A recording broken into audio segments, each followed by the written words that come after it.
Hello again, this is Robert Reich's Talking Head with the stories behind the stories. We've got a number of interesting headlines we need to discuss. First of all, the Supreme Court interprets Title VII of the Civil Rights Act to mean that you can't bring an anti-discrimination suit against an employer beyond 180 days after the discrimination begins. Well, here's the problem. A lot of courts require that before you can prove anti-discrimination, you have to show a pattern or a practice of employer discrimination.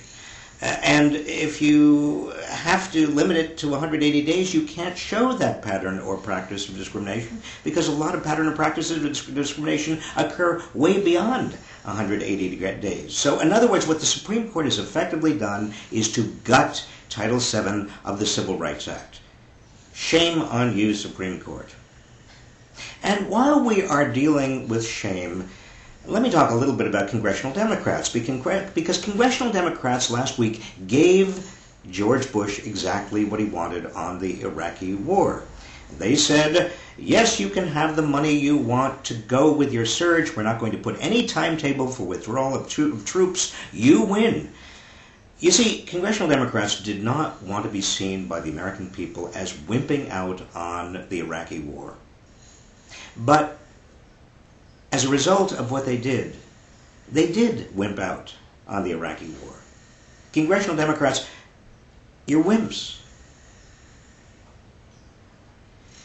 Now, in other news, a Japanese minister in the cabinet apparently committed suicide over corruption allegations, while back here in the United States, Alberto Gonzales, our Attorney General, continues to hold on despite calls by many people, including Republicans, including congressional, senatorial Republicans, for him to step down.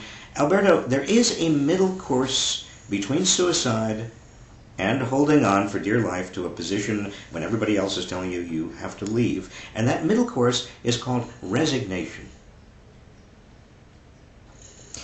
In other news, Newt Gingrich has said that the Republican Party is in shambles and that Karl Rove's strategy beginning in 2004 has been maniacal. What are you doing, Newt? You must be running on the Democratic nomination for president. Now, here's the way I'm going to end this. There are two big political mysteries I would like your help with. Please, if you've got ideas for answering either of these mysteries, get them to me, robertreich.blogspot.com, and I will post the winning entry. Mystery number one is Mitt Romney. Now, Mitt Romney says that he, if elected president, he is going to contribute his salary to charity. Well, it means that he's not in it for the money. Good for you, Mitt. But what is Mitt Romney in it for? He can't be in it for the ideas because he hasn't brought any ideas to his campaign yet. He can't be in it for the principles because Mitt Romney doesn't seem to have any principles. He ran for governor of Massachusetts in 2002 on one set of principles, and now he's running for president on a completely reverse set of principles. So it can't be consistent, deep-felt principles. Why does Mitt Romney want to be president? That's the big mystery number one. Here's mystery number two. Lawyers for Dick Cheney instructed the Secret Service to destroy all records of who visited Dick Cheney. Why? Now, we had assumed that it was lawyers for big corporations that had consistently, over time, visited Dick Cheney, but that may not be the case. If actually he wants to destroy all records of everybody who's visited him, there must be some more insidious reason.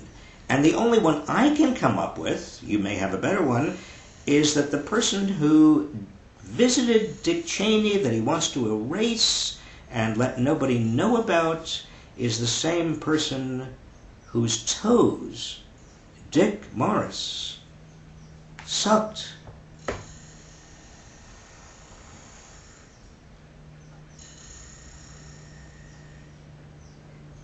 Take care, America.